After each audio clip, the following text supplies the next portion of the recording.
de esa Babilonia.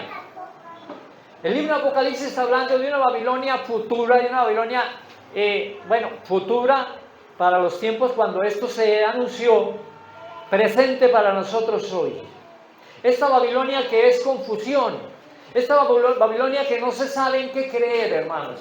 Esta Babilonia de miles de denominaciones, de miles de iglesias, con mensajes diferentes, muchos con unas locuras, otros son unos circos, otros son unos teatros, otras son unas discotecas. Por ejemplo, mire, hermanos, viene esta época es pesada, es difícil, para nosotros es un campo de batalla. El mes de diciembre, ¿saben que los judíos se burlan de nosotros en muchos aspectos? Ya dicen ustedes ni saben ni en qué época están.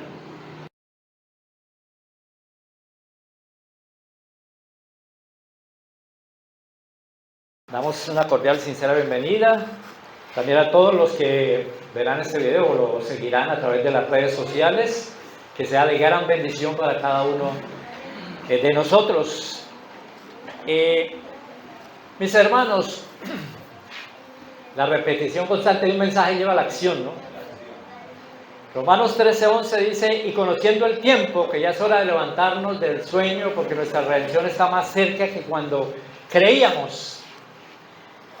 A mí me gusta estudiar un poco los temas proféticos, porque me parece que son temas que lo ayudan a estar a uno como muy despierto, lo ayudan a uno a estar más despierto, entendiendo las épocas, el tiempo en el que vivimos y la constante necesidad de estar despiertos, valga la redundancia, la constante necesidad de estar alertas, de estar velando, comprendiendo que hay cosas muy grandes que están delante de nuestros ojos y que muy pronto sabemos con la ayuda de Dios que las cosas llegarán a suceder. El título para el tema de esta noche lo he titulado Los grandes mensajes. Los grandes mensajes. Nosotros como iglesia hay unos mensajes que nos caracterizan, todos los conocemos, que se llama, ¿cómo se llama? ¿El mensaje de qué? De los tres ángeles. Bueno, muy bien, el mensaje de los tres ángeles. El mensaje de los tres ángeles es un mensaje muy importante. ¿Sabían ustedes, hermanos, que el mensaje de los tres ángeles es el último mensaje, el último llamado a la humanidad? Porque después del mensaje de los tres ángeles, después de toda esta situación, viene algo que se llama la siega, la recolección de la cosecha, y es la venida de nuestro Señor. Ustedes van a leer en la Biblia, cuando lo lean en sus casas, Apocalipsis capítulo 14, van a ver que después se habla, después de esos mensajes se habla de la gran cosecha, de la siega. Entonces estos mensajes son de suprema importancia. Hoy vamos a mirar unos puntos importantes, por qué nos debe interesar, por qué debemos conocer este mensaje, que de pronto alguno los conozca hasta mejor que yo y le tenga otro sentido, otra aplicación, bueno, excelente, maravilloso. Pero yo lo he enfocado a ciertos puntos de vista muy interesantes para mi gusto. Primero que todo, ahí donde estamos, cerremos los ojitos y vamos a ver. Bendito Dios, grande y maravilloso es tu nombre, Señor, ahora en este momento.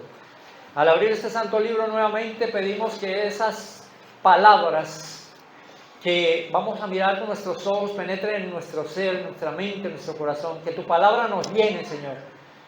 Que tu palabra satisfaga todo nuestro ser. Que podamos por medio de nuestros labios expresar esas palabras que hemos comido cada día. Esa carne espiritual, esa carne tuya, Señor, que está también en tu palabra, Señor, que debemos alimentarnos de ella y que nos fortalecerá como hijos tuyos, como cristianos. Bendito Padre, bendice este momento, bendice esta reunión, sanciónala con la presencia poderosa de tu Espíritu, porque te lo pedimos en el nombre de Jesús. Amén. Hermanos, en la Biblia hay algo muy interesante. Hay muchas cosas interesantes en la Biblia, pero Cuando leemos temas proféticos, hay que entender algo. Siempre, como decía el profeta Isaías, un poquito aquí, otro poquito allá. La palabra de Dios nos conduce de un extremo de la Biblia a otro. Y por eso nosotros como adventistas entendemos y decimos, creemos que la Biblia es su propio intérprete. La primera regla de la hermenéutica reza que la Biblia es su propio intérprete. Y obviamente es algo que es absolutamente lógico, digámoslo así. ¿Por qué lo digo? Porque solamente Dios puede interpretar a Dios, ¿verdad? Porque el Espíritu Santo es el que da sabiduría, da entendimiento y el que permite que se pueda comprender su palabra. Esa es una labor maravillosa, por eso dice que el Espíritu Santo os conduciría a toda verdad. Nuestro Santísimo Señor Jesucristo, nuestro amado Salvador, inspiró este libro de Apocalipsis, que es una carta de amor maravillosa para cada uno de nosotros. Que muchas personas hasta le temen al leerla y ven unas cosas asombrosas, se asustan, muchas personas se asustan, pero el libro de Apocalipsis es un libro cargado de amor, cargado de esperanza, cargado de fortaleza, de fe, de muchas cosas maravillosas, de conocimiento, de sabiduría. Y entonces nuestro Señor Jesucristo fue el que le dictó a Juan este libro, y por eso, gracias a nuestro Señor, podemos comprenderse un mensaje de Él. Y es muy interesante, hermanos. La Biblia, cuando tú lees temas proféticos, tiene algo interesante, como ya lo dije. Una parte de la Biblia te conduce a otra parte de la Biblia. Por ejemplo, si tú lees en el Nuevo Testamento un gran barco, pues a donde tu mente vuela y tú llegas a decir, eso está, ¿en dónde? En Génesis, ¿y era qué? El arca de Noé, ¿sí? Y así sucesivamente, todas las cosas te llevan de un lado a otro, y las preguntas que surgen de alguna parte de las Escrituras, pues te manda a otra parte de las Escrituras a donde te da la respuesta, ¿correcto? Así es. El mensaje de los tres ángeles es un mensaje enfocado principalmente en algo para mí demasiado importante que todos nosotros debemos conocer, no solamente nosotros los adventistas, que somos los que más estudiamos este tema, sino el mundo entero, porque este es un mensaje que se va a predicar, el fuerte pregón se dará, este mensaje tiene que llegar al mundo entero, el mundo entero tiene que conocer estos mensajes. El mensaje de los tres ángeles es fundamental, porque son mensajes de advertencia para que las personas se preparen, para que las personas estén listas para la venida del Señor. Y por eso vamos a compartir Apocalipsis capítulo 14, versículo 6. Y vamos a leer el mensaje de los tres ángeles y vamos a tratar de analizar mensaje por mensaje, hablando un poquito de ello, porque son mensajes muy amplios. Y por eso los invito. Apocalipsis 14, versículo 6 en adelante. ¿Ya lo tenemos? Muy bien. Dice en mi versión: en medio del cielo vi volar otro ángel que tenía el evangelio eterno para predicarlo a los habitantes de la tierra, a toda nación, tribu, lengua y pueblo. Decía a gran voz: temed a Dios y dadle gloria, porque la hora de su juicio ha llegado. Y adorad al que hizo el cielo, la tierra, el mar y las fuentes de las aguas. Amén. ¿Cómo dice el mensaje del primer ángel? Temed a Dios y dadle gloria, porque la hora de su juicio ha llegado. Y adorad al que hizo el cielo, la tierra, el mar y las fuentes de las aguas. Un mensaje para predicarle ¿a quién? A toda nación, tribu, lengua y pueblo. Hermanos, entiendan esto: cuando ustedes vayan a la profecía, o cuando en la Biblia se encuentra que se menciona nación, tribu, lengua y pueblo, cuatro debemos entender que está hablando de el mundo, de todo lo creado, ¿correcto? Eso representa el número 4 en las Escrituras, todo lo creado. Ir y predicar el Evangelio a toda nación, tribu, lengua y pueblo. De igual manera, significa todo el mundo. O sea, este mensaje tiene que llegar a todo el mundo. Y así será. Este mensaje llegará a todo el mundo. Y dice algo muy importante: temed a Dios y darle gloria porque la hora de su juicio ha llegado. La hora de su juicio. Nosotros como dentistas hemos estudiado cantidad de veces esto relacionado con el juicio, ¿sí? Que ya estamos en pleno juicio. Ya se está llevando a cabo desde nosotros. Creemos que desde 1844, cuando Cristo pasó del lugar santo al lugar santísimo y empezó el juicio de los muertos. Empezando por Abel, el primer creyente, el primer cristiano en morir. ¿Sí? Y nosotros creemos eso. La hora de su juicio ha llegado. Todo el mundo debe saber que el juicio de Dios está en camino, está funcionando. Todo el mundo debe estar enterado de eso.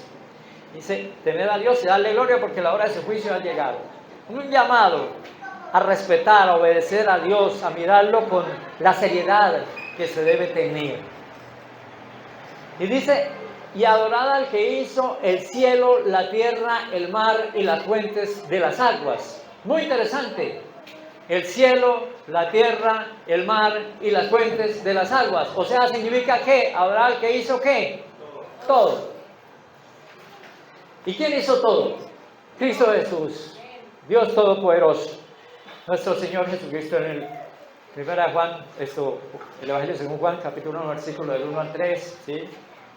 Hablando de que todas las cosas existen por Él, nada de lo que existe fue hecho sin Él. Cristo es el creador, bueno, de todas las cosas que hay.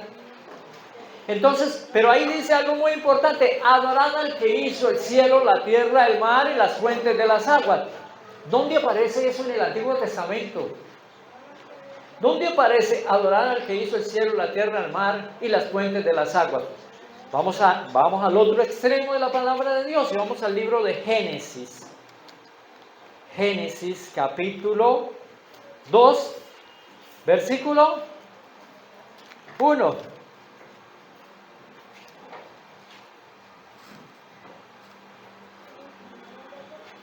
Versículo 1 en adelante. Génesis.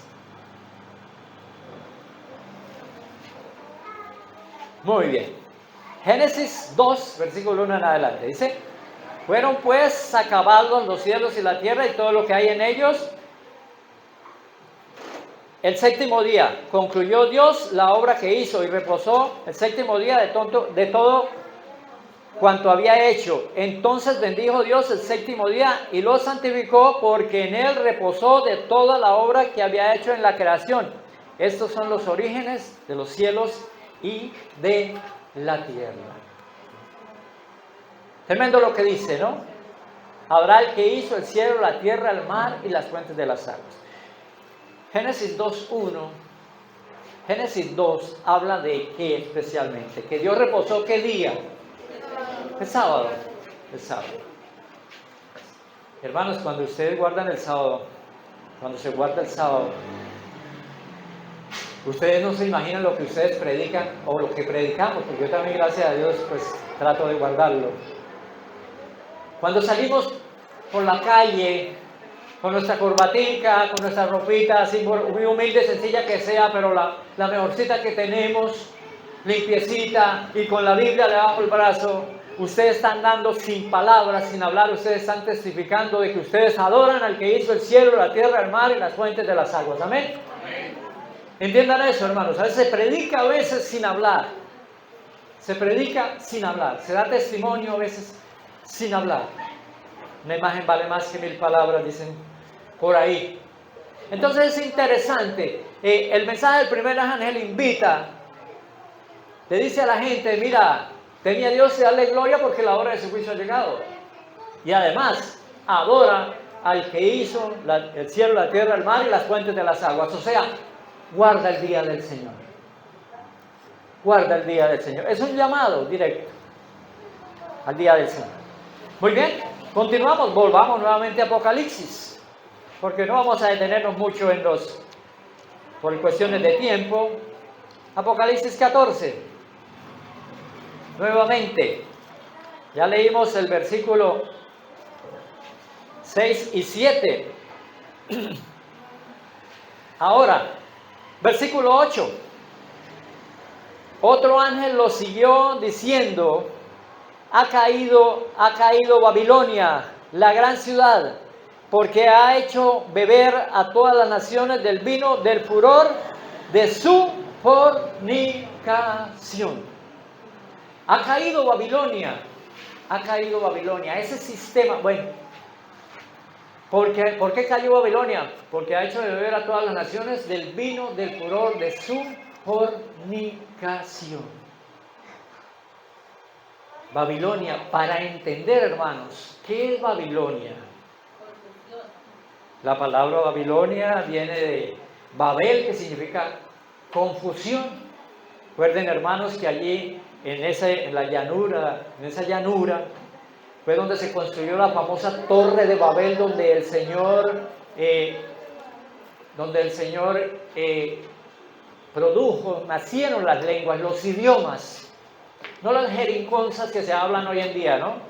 Los que dicen hablar en lenguas, sino donde Dios hizo que las personas se dividieran por cuestiones de los idiomas, porque la gente tenía un mismo propósito y una misma lengua, y Dios utilizó eso para que no se entendieran entre sí todos y tuvieran que dispersarse, y por eso se dispersaron cada uno, pues, a lugares diferentes. Pero hermanos, esa Babilonia cayó varios siglos antes de Cristo. Entonces el libro de Apocalipsis no está hablando de esa Babilonia. El libro de Apocalipsis está hablando de una Babilonia futura, de una Babilonia, futura para los tiempos cuando esto se anunció, presente para nosotros hoy. Esta Babilonia que es confusión, esta Babilonia que no se sabe en qué creer, hermanos. Esta Babilonia de miles de denominaciones, de miles de iglesias, con mensajes diferentes, muchos con unas locuras, otros son unos circos, otros son unos teatros, otras son unas discotecas, una cantidad de cosas, una locura total. ¿Sí se han fijado ustedes en eso? Es diferente, muy diferente, diversidad de cosas. Y todos dicen seguir al mismo Dios. Y hay gente muy buena, gente humilde, sincera, que está buscando la palabra de Dios, que quieren conocer al Señor, y están en esas iglesias. Están en esas iglesias, en Babilonia.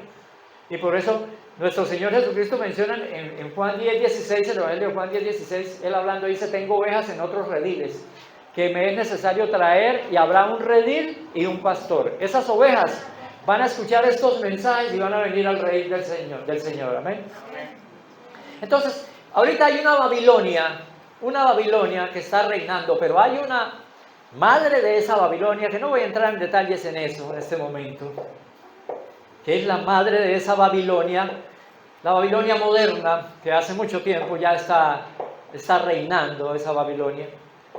Pero para entender más perfectamente por qué cayó Babilonia, es necesario conocer por qué cayó Babilonia en el Antiguo Testamento. Aquella primer reino, que el más conocido era Nabucodonosor, ¿se acuerdan?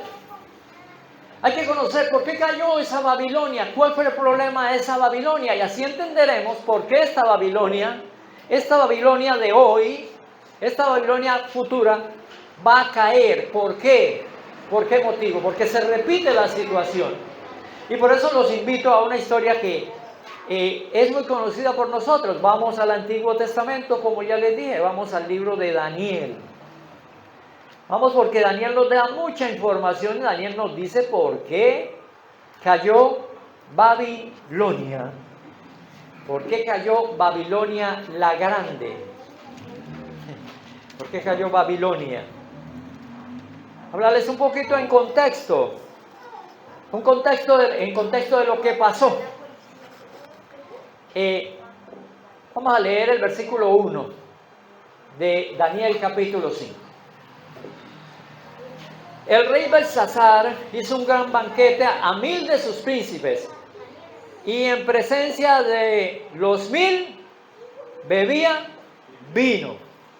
Vamos a leer otro poquito. Belsasar, con el gusto del vino, mandó que trajeran los vasos de oro y de plata que Nabucodonosor, su padre, había traído del templo de Jerusalén, para que bebieran de ella el rey y sus grandes, sus mujeres y sus concubinas. Muy bien. Belsasar era el nieto de Nabucodonosor. Estaba reinando en ese tiempo Belsasar. Resulta que Nabucodonosor, en el año 592, en el 586, en el 592 fue que se anunció, 586, los babilonios sitiaron a Jerusalén. Jerusalén había caído, Israel había caído tan bajo, la idolatría, el paganismo, la maldad, la crueldad, había llegado a sus extremos, y entonces Dios utilizó a Nabucodonosor para castigar al mismo pueblo de Israel. Y Nabucodonosor entró al templo y se robó muchas de las reliquias preciosas que habían allá. Pero Nabucodonosor los guardó en el templo de su Dios, los guardó allá. Pero resulta que este muchacho Belsasar, se le ocurrió hacer una fiesta para 1000 de sus príncipes. Imagínense ustedes esa fiestecita, las prácticas que tuvieron que haber habido en esa fiesta, según cuentan los historiadores, fue algo terrible. Y este muchacho, excitado por el vino, digámoslo así, estaba prendidito el hombre, estaba medio borrachito. Se le dio por mandar traer los vasos, las vasijas de oro, de plata, que Nabucodonosor se había robado de Jerusalén. Y en él bebieron él y sus príncipes, sus mujeres, sus concubinas. Bueno, imaginen ustedes. Y ustedes, los invito, yo voy a hablarles un poco del contexto de lo que dice Daniel capítulo 5, ustedes léanlo en su casa completamente. Y resulta que este hombre, después de que eso sucede, resulta que aparece en el calado de la pared una mano. ¿Se imaginan ustedes que aparezca una mano escribiendo en la pared? Cualquiera se asusta, ¿verdad? Se asustó este muchacho, y dice que sus piernas se batían la una a la otra. A la verdad, yo creo que el hombre se pasó en la ropa. Eso sucedió. Y la escritura en la pared decía, Neme tekelu parsin. Pero él no sabía, no entendía lo que quería decir. Y entonces mandó traer a los sabios de Babilonia para que le leyeran, y ninguno le pudo leer la interpretación. Entonces su esposa entró y le dijo, mira, uno de los exiliados, cuando tu padre invadió Jerusalén, de los exiliados de Judá, trajo a un hombre en el cual habita el espíritu del Dios Santo. Y entonces le fue traído Daniel, y Daniel vino, trajeron a Daniel, y Daniel, apenas Belsasar lo vio, Belsasar le dijo a Daniel, si me dices qué es lo que dice la escritura, te voy a dar collar de oro y serás tercero en el reino y muchos dones y bueno, de esta clase de cosas. Le prometió Belsasar, y Daniel no es un hombre tan sencillo, humilde, dijo, no, tus dones déjalos para ti, dáselos a otro. Mas sin embargo, te voy a decir qué quiere decir la escritura. Mene tekelu parsin. Contó Dios tu reino y le ha puesto fin. Ha sido pesado en balanza y ha sido encontrado falto. Tu reino ha sido quitado de ti y ha sido dado a los medos y a los persas. Y esa cuenta la palabra de Dios, que esa misma noche los medos y los persas, aprovechando la borrachera que tenía el ejército babilonio, desviaron el río Éufrates que atravesaba Babilonia y se metieron y asesinaron a muchos soldados, y los medos y los persas llegaron a poseer el reino, siendo la segunda bestia de las 4 que menciona Daniel en el capítulo, primero en el capítulo 2 con la estatua de Nabucodonosor, y las bestias de Daniel en el capítulo 7. Los medos y los persas. ¿Por qué cayó Babilonia? ¿Por qué esta Babilonia de hoy en día ha caído? ¿Por qué ha caído? Porque en realidad ya cayó. Este mensaje se debía estar dando. Lo que pasa es que nosotros no hemos tenido el valor de decirlo. Porque la verdad, ¿saben por qué no hay persecución ahorita? Hay persecución en países islámicos porque los musulmanes obviamente no quieren a los cristianos. Ahí hay algo de por medio, más profundo. Odian a los judíos y odian también a todo el que mencione el nombre de Cristo, porque ellos, según los musulmanes, especialmente los extremistas islámicos, ellos quieren que todo el mundo, ellos quieren someter a todo el mundo a Alá, y que todo el mundo sepa, conozca el Corán, toda esta clase de cosas, y que adoren al Dios de ellos, esta clase de cosas. Pero en realidad no se persigue por fe como sucedió con la iglesia primitiva. Y es porque, ¿a quién van a perseguir? La verdad, hermanos, eso es triste, hasta vergonzoso. A mí me da pena de mí mismo. Y yo me gusta hablar de esto, y a veces causa, algunas personas hasta, imagínense, a veces hasta hermanos no les gusta que uno mencione esto y que uno mencione ciertos grupos y toda esta clase de cosas. Imaginen ustedes, si corrimos con los de a pie y nos cansaron, ¿qué tal cuando nos toque con los de a caballo, verdad? Entonces, cayó Babilonia. ¿Por qué cayó Babilonia? Babilonia cayó por algo muy sencillo. Daniel le explica después a Belsasar y le dice, mira, tu padre lo que se trajo del templo de Jerusalén lo guardó en el templo de su Dios, pero usted no. Usted no. Se ha profanado esas cosas. ¿Por qué cayó Babilonia? Babilonia cayó porque entre lo santo y lo profano no hacen ninguna diferencia. Por eso cayó la Babilonia pasada. Esa fue la cereza del pastel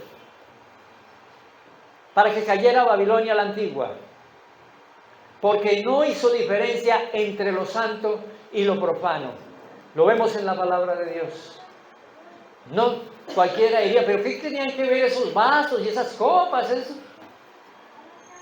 Que eran vasos y copas utilizadas en la adoración, en el culto al verdadero Dios, y eran sagradas.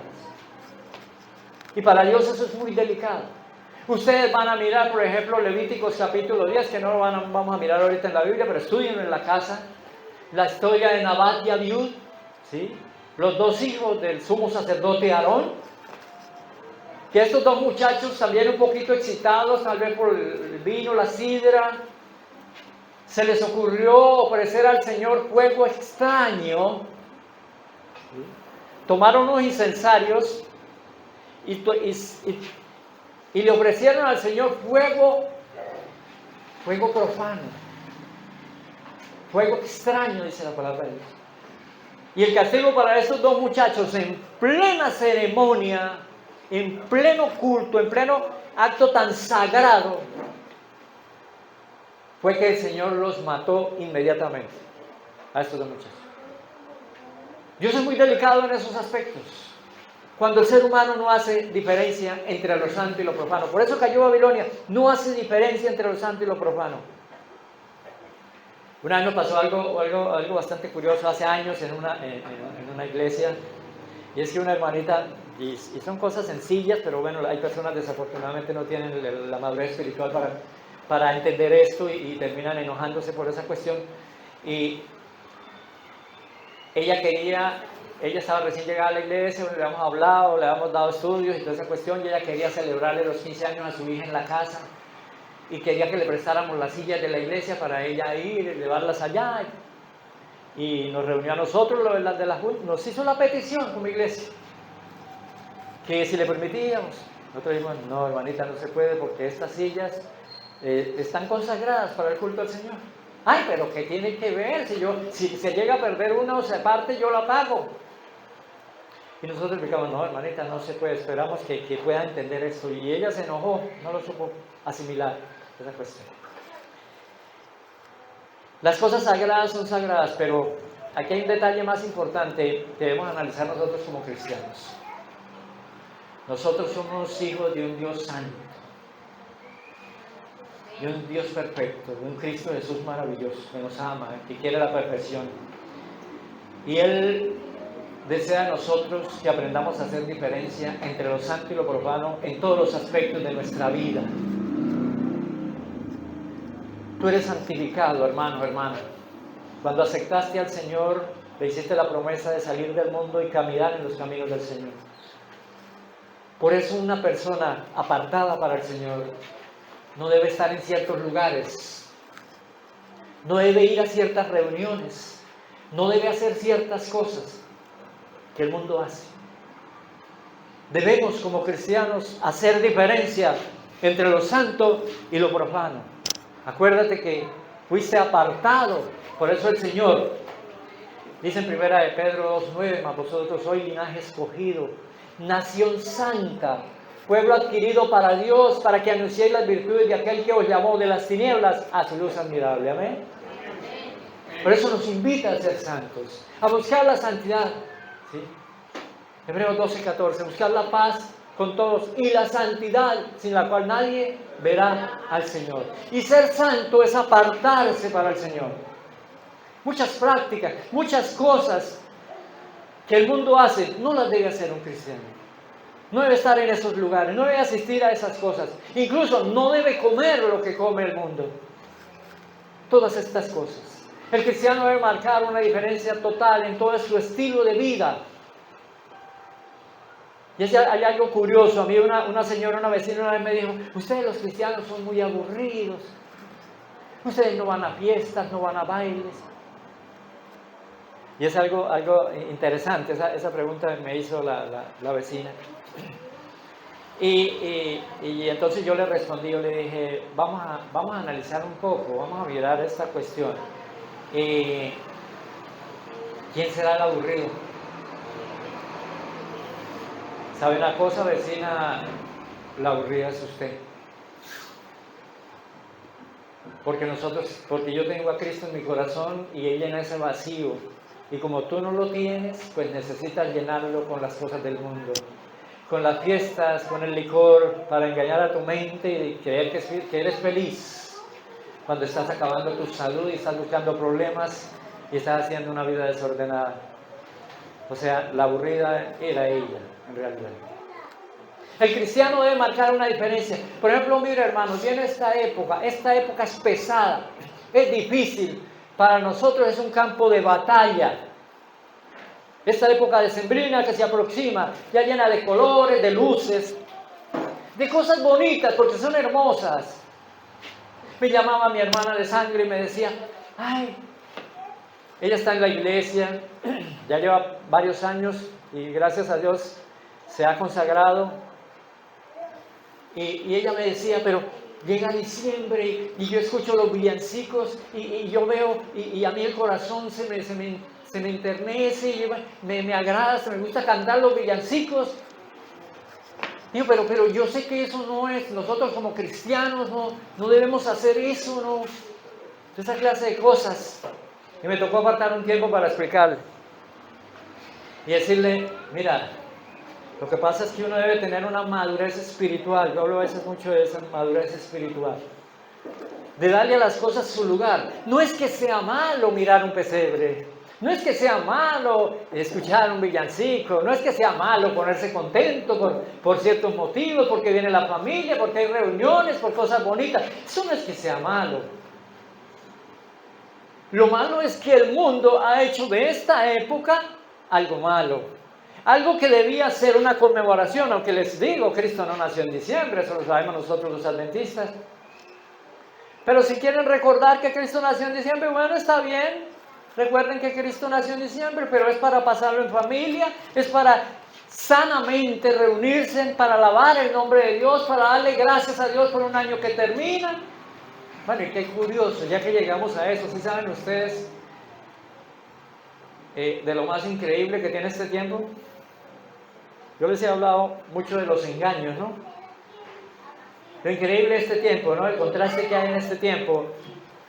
El mes de diciembre, ¿saben que los judíos se burlan de nosotros en muchos aspectos? Ya dicen ustedes ni saben ni en qué época están.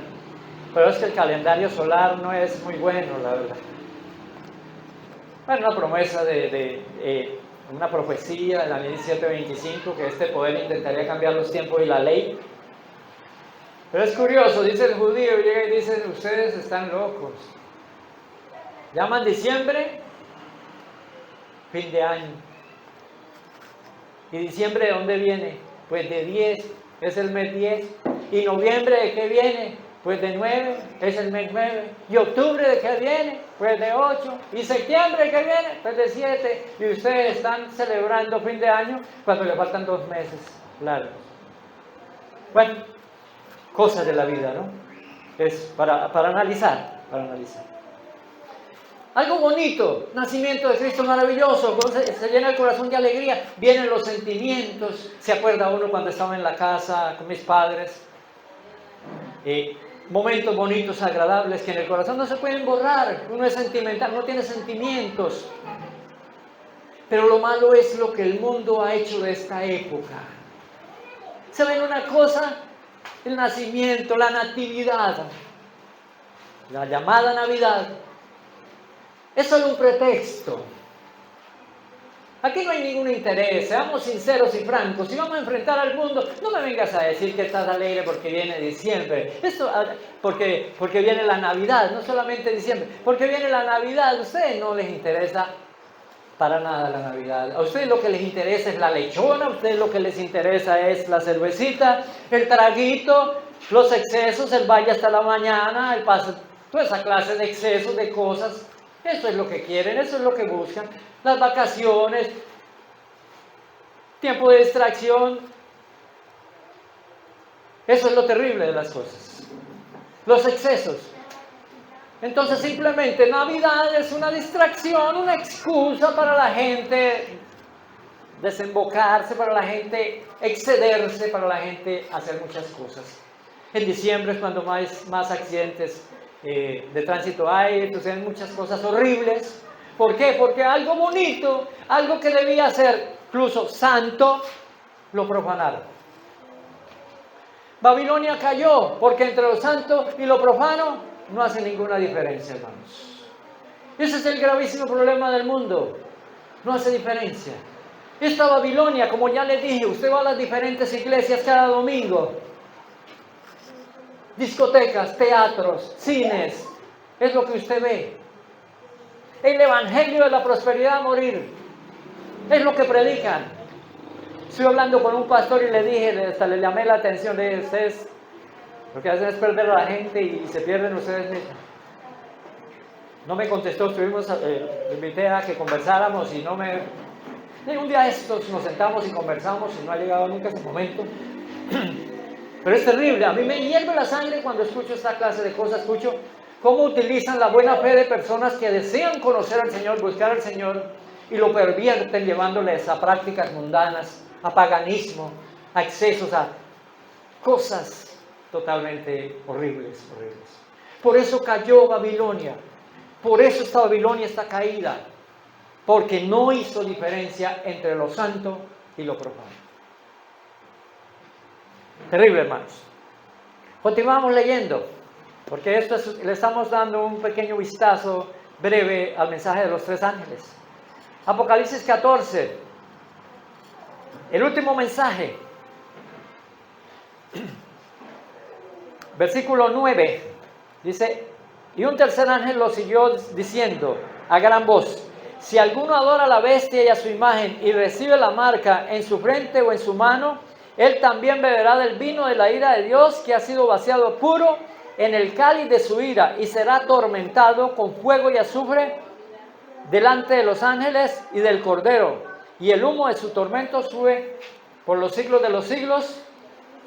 y los que reciben la mano no tienen reposo ni de día ni de noche los que adoran la bestia y su imagen, ni nadie que reciba la marca de su nombre. Tremendo, ¿no? La famosísima marca de la bestia. La famosísima marca de la bestia que hoy en día se encuentra en las redes sociales, diferentes cosas, que el chip que se está colocando, que fulano, que Elon Musk va a colocar en la mente algo que va a estar muy conectado con los mismos celulares, una tecnología súper extraordinaria, maravillosa, que van a poder conocer hasta nuestros pensamientos, bueno, una cantidad de... El famoso chip que se implanta, que se lo colocan, que bueno, muchas personas ya se lo han colocado, se lo colocan en la mano, o donde quiera, pero obviamente se lo colocan en la mano porque ahí pues está registrado todos los datos personales de cada quien y toda esta clase de cosas. Entonces hay mucha confusión también en ese aspecto de lo que es la marca de la bestia. Y eso no se haya que mirar, porque cantidad de cosas salen explicando, diciendo, cada uno dice a su manera, según su punto de vista. Pero ¿qué nos dice la palabra de Dios? ¿Qué señal nos da la palabra de Dios de lo que es la marca de la bestia?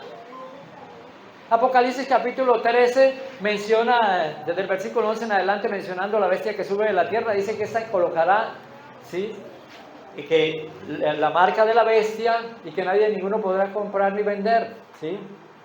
Los que tengan la marca de la bestia será colocada en su mano derecha o en su frente, ¿sí?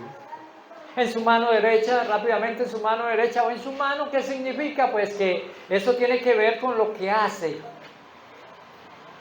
Y la marca de la bestia en la frente, pues significa que tiene que ver con lo que cree. Pero para entenderlo mejor, ¿qué es la marca de la bestia? Debemos conocer qué es el sello de Dios. Si tú conoces qué es el sello de Dios, vas a entender que todo el que no tenga el sello de Dios tendrá la marca de la bestia. Todo el que no tenga el sello de Dios tendrá la marca de la bestia. Y por eso, mis hermanos, Apocalipsis 14 nos manda, hablando de la marca de la bestia, para que vamos a entender el sello de Dios. Vamos al libro de Ezequiel. Ezequiel capítulo 20.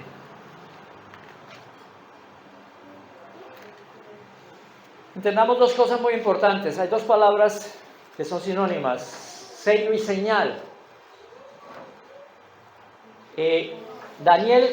Ezequiel capítulo 20, vamos a leer el versículo 12 y luego leemos el versículo 20, ¿de acuerdo? Muy bien.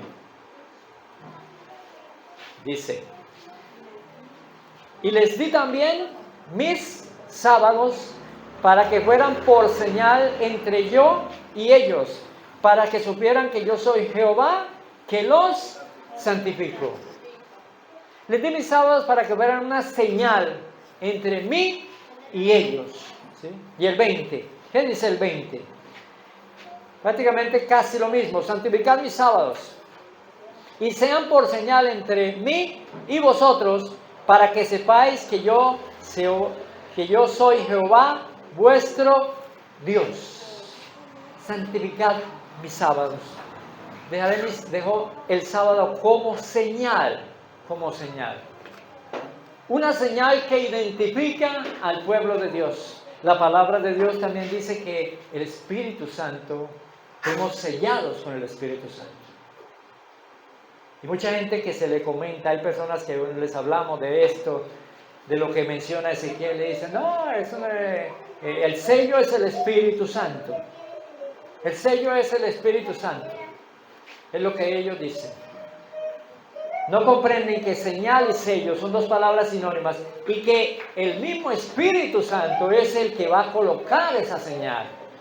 Es el encargado de colocar esa señal. Una persona se sabrá que tiene el Espíritu de Dios, que ha sido sellada con el Espíritu de Dios, se notará porque se manifestará en él esa señal. el día del Señor como una señal entre Dios y su pueblo. El mensaje de los tres ángeles, todo haciendo una referencia a lo importante, a lo sagrado que es el día del Señor. El día del Señor. El sábado, el día de Dios, el día que el Señor reposó de todas sus obras y que nos dejó para que nosotros también lo hiciéramos y de esta manera testificáramos que Él es nuestro Dios, nuestro Creador. Muy interesante lo que dice. Vamos a analizar un poco Jeremías, capítulo 31, versículo 31. Ya vamos terminando, hermanos, para que nos podamos ir a casa. Pero sin antes mirar algo muy importante, que está anunciado desde el Antiguo Testamento y lo confirma más aún el Nuevo Testamento. Jeremías 31, 31, una profecía de Jeremías. Dice, vienen días, dice Jehová, en los cuales haré un nuevo pacto con la casa de Israel y con la casa de Judá. No como el pacto que hice con sus padres el día en que los tomé de la mano para sacarlos de la tierra de Egipto, porque ellos invalidaron mi pacto, aunque fui yo un marido para ellos, dice Jehová. Pero este es el pacto que haré con la casa de Israel después de aquellos días, dice Jehová. Pondré mi ley en sus mentes y la escribiré en sus corazones, y yo seré su Dios y ellos serán mi pueblo. Y ninguno enseñará más a ninguno, y no enseñará más ninguno a su prójimo, ni ninguno a su hermano, diciendo, conoce al Señor, porque todos me conocerán, desde el más pequeño de ellos hasta el más grande, dice Jehová. Escribiré mi ley. En el nuevo pacto está. El nuevo pacto, el propósito del nuevo pacto es que los 10 mandamientos que primero fueron escritos por el Espíritu de Dios en las tablas de piedra, en el nuevo pacto se trasladan de las tablas de piedra, y el poder del Espíritu Santo hace que aquel creyente fiel en el Señor, aquella persona que desea entregarle su vida al Señor, que lo hace de verdad, el Señor Jesucristo, por medio del Espíritu Santo, empieza su obra de santificación, empieza su obra de sellamiento, empieza su obra de grabar esa santa ley en su mente y en su corazón. El cristiano, el verdadero cristiano, tendrá esa santa ley en su mente y en su corazón, o sea, vivirá de acuerdo a esa ley. Y eso incluye, obviamente, el mandamiento, el cuarto mandamiento de la santa ley de Dios. El más visible, el que testificará, el que la mayoría de religiones rechazan. Y entonces, mis queridos hermanos, se notará quién es quién. El verdadero pueblo de Dios tendrá la santa ley en su mente y en su corazón. Tendrá el sello del Dios vivo. Guardará ese mandamiento, que será una señal que demostrará al mundo que esa persona es fiel al Señor, que esa persona le ha entregado su vida al Señor. Y por eso ha sido sellada con su santa ley. Ha sido sellado con su santo sábado y lo vive. Mis queridos hermanos, estos 3 mensajes son de suprema importancia para cada uno de nosotros. No los olvidemos nunca. Estudiemos más. Pidámosle sabiduría al Señor. Oremos mucho al Señor para que nos permita, nos ayude a tomar fuerza, fortaleza para enseñarlo a la gente. Para decirle a la gente que la hora de su juicio ha llegado. Que hay que adorar al que hizo el cielo, la tierra, el mar y las fuentes de las aguas. Que es necesario, como dice Apocalipsis 18:4, salir de Babilonia, pueblo mío, para que no participen de sus pecados y no reciban de sus plagas. Es necesario decirle al mundo que Babilonia cayó, que hay una iglesia que se mantiene fiel al Señor, que guarda sus mandamientos. Que es necesario como cristianos apartarnos de las cosas del mundo y consagrar nuestras vidas al Señor. Hermanos, que este tiempo que viene de diciembre no nos tambalee. Que este tiempo que viene, que el mundo lo utiliza para malas cosas, nosotros podamos ser equilibrados y mantenernos firmes en lo que hemos creído. Y marcar una diferencia delante del mundo, de que no pertenecemos al mundo, aunque vivimos en el mundo, sino que hemos sido comprados por la sangre de nuestro Señor Jesucristo. Amén.